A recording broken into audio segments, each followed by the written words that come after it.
Stepan Trofimovich stood in thought for a moment, glanced at me somehow without looking, took his hat and stick, and slowly walked out of the room. I went after him, as before. Passing through the gate, he noticed that I was following him and said, "Ah, yes, you can serve as a witness to the accident. You will accompany me, won't you?" "Stepan Trofimovich, are you really going there again? Think what may come of it." With a pathetic and lost smile, a smile of shame and utter despair, and at the same time of some strange rapture, he whispered to me, stopping for a moment, "I really cannot marry someone else's sins." This was just the phrase I had been waiting for. At last this little phrase, cherished, concealed from me, had been spoken. After a whole week of hedging and contortions, I decidedly lost my temper. And such a dirty, such a base thought could come to you, to Stepan Verkovensky, to your lucid mind, to your kind heart, and even prior to Laputin. He looked at me, made no reply, and continued on his way.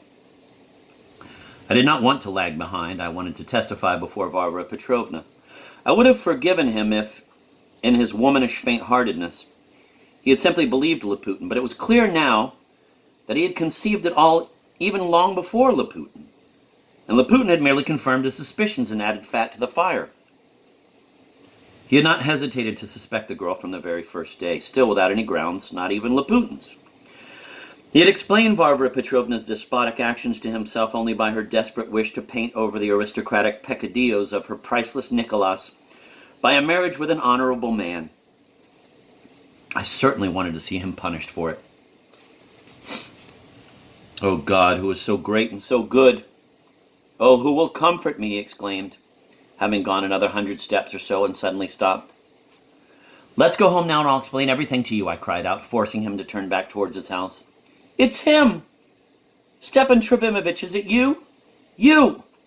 A fresh, playful young voice like a sort of music was heard beside us. We had not noticed anything, but suddenly there beside us was Lizaveta Nikolaevna on horseback, with her usual companion. She stopped her horse. Come quickly," she called loudly and gaily. "I haven't seen him for 12 years, and I recognized him, but he... Don't you recognize me?" Stepan Trofimovich seized the hand she offered him and kissed it reverently. He looked at her as if in prayer and could not utter a word.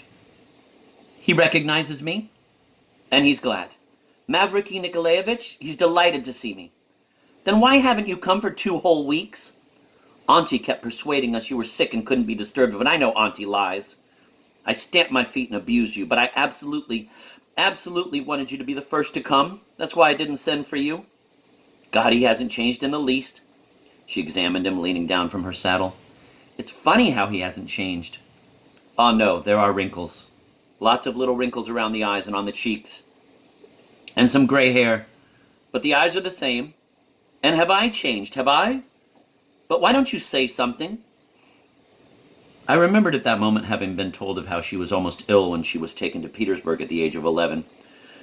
During her illness, she had allegedly cried and asked for Stepan Trofimovich. He babbled now in a voice breaking with joy. "I just cried out, 'Who will comfort me?' and then heard your voice. I regard it as a miracle, and I am beginning to believe in God? In God who is on high and who is so great and so good. See? I remember all your lectures by heart. Mavriky Nikolaevich, how he taught me then to believe in God who is so great.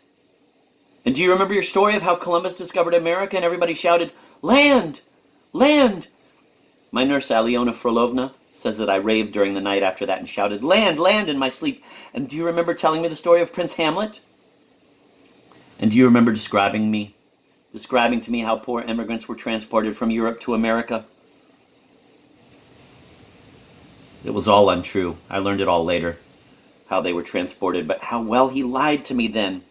Mavriky Nikolaevich was almost better than the truth. Why are you looking at Mavriky Nikolaevich that way? He is the best and most faithful man on the whole earth, and you must come to love him as you do me. He does everything I want. But, dear Stepan Trofimovich, it must mean you're unhappy again if you're crying out in the middle of the street about who will comfort you. Unhappy, is it so? Is it? I am happy now. Does Auntie offend you? She went on without listening. That same wicked, unjust, and eternally priceless auntie of ours. And do you remember how you used to throw yourself into my arms in the garden and I'd comfort you and weep? Don't be afraid of Mavriky Nikolaevich. He has known everything about you, everything for a long time. You can weep on his shoulder as much as you like, and he'll stand there as long as you like. Lift your hat. Take it all the way off for a moment. Raise your head. Stand on tiptoe. I'm going to kiss you on the forehead now, as I kissed you that last time, when we were saying goodbye. See, that young lady is admiring us through the window. Well, closer, closer. God, how gray he's become.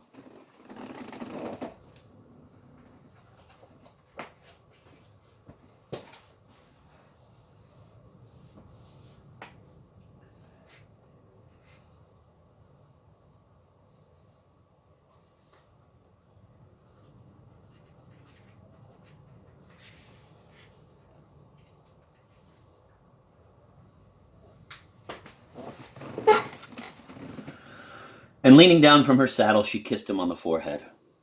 Well, now to your house. I know where you live. I'll join you presently in a moment. I'll pay you the first visit, you stubborn man. And then I'll drag you to our place for the whole day. Go, now, get ready to receive me. And she rode off with her cavalier. We came back.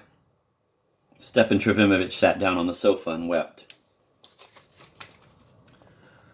God, God, he kept exclaiming. At last a moment of happiness. Not more than 10 minutes later, she appeared as promised, accompanied by her Mavriky Nikolaevich. You and happiness, you arrive at the same time. He rose to meet her. Here is a bouquet for you. I've just been to Madame Chevalier's. She'll have bouquets for birthday parties all winter. Here is Mavriky Nikolaevich as well. Please become acquainted. I almost wanted to get a cake instead of a bouquet, but Mavriky Nikolaevich insists that it's not the Russian spirit. This Mavriky Nikolaevich was an artillery captain, about 33 years old, a tall gentleman of handsome and impeccably decent appearance, with an imposing and, at first glance, even stern physiognomy, in spite of his remarkable and most delicate kindness, of which everyone became aware almost from the moment of making his acquaintance. However, he was taciturn, appeared rather cool, and did not force his friendship upon anyone. Many in our town said afterwards that he was none too bright, but that was not quite correct.